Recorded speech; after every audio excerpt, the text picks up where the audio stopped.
inabot ng ano. Napatigil ang mga motorista sa kahabaan ng Macapagal Avenue sa Parañaque City nang makarinig ng sunod-sunod na putok ng baril pasado alas 7 kagabi.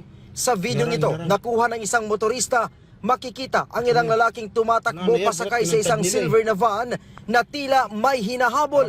Maya-maya pa, sunod-sunod na putok ng baril muli ang umalingaw-ngaw. Bullet drop. Ang insidente, inkwentro pala sa pagitan ng mga operatiba ng PNP Anti-Kidnapping Group at ng mga sospek sa pangingidnap sa isang negosyante.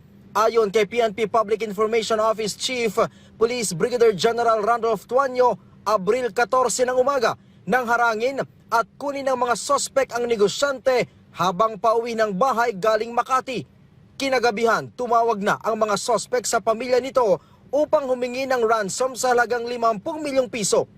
Nakasarado po sila sa tawaran na from 50 million ay napababa po nila sa 10 million. Nung saktong alas 10:30 ng nasabing araw, April 14, inireport na po ng daughter-in-law at saka po ng asawa ang insidente sa ating pong anti-kidnapping group na kung saan po ay nagsagawa sila ng plano.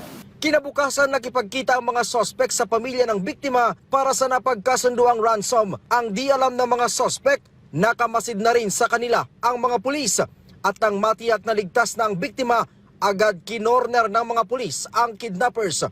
Nauwi ito sa palitan ng putok na ikinamatay ng 4 na sospek at ikinasugat ng isang PNP personnel. Lumalabas na mga dating pulis ang 2 sa 4 na sospek na natanggal sa serbisyo dahil sa mga kinakaharap na kaso. Sa nasabing insidente, meron tayong 4 na suspects na kung saan 2 po dito yung 2 awol na membro ng Philippine National Police. Yung suspect number 2 po na in-identify ng AKG, ito po ay may warrant of arrest para sa kaso na malversation of public funds. At yung pong isang awol na noong 2025 na formerly naka-assign sa Northern Police District. Na-recover din sa sasakyan ng mga sospek ang ilang uniforme ng pulis, identification cards at mga baril. Bukod dito, nakita din ang iba't ibang conduction stickers at plaka ng sasakyan.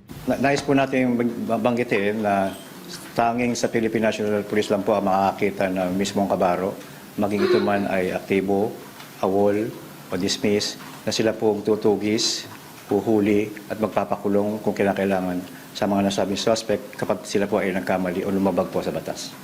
Hindi sinasantabi ng PNP na may iba pang kasamahan ang mga napatay na sospek dahilan para magsagawa ng patuloy na investigasyon ang mga otoridad. Sa kabila nito, sabi ng PNP, case closed na ang insidente. Ryan Lisiges para sa Pambansang TV sa Bagong Pilipinas.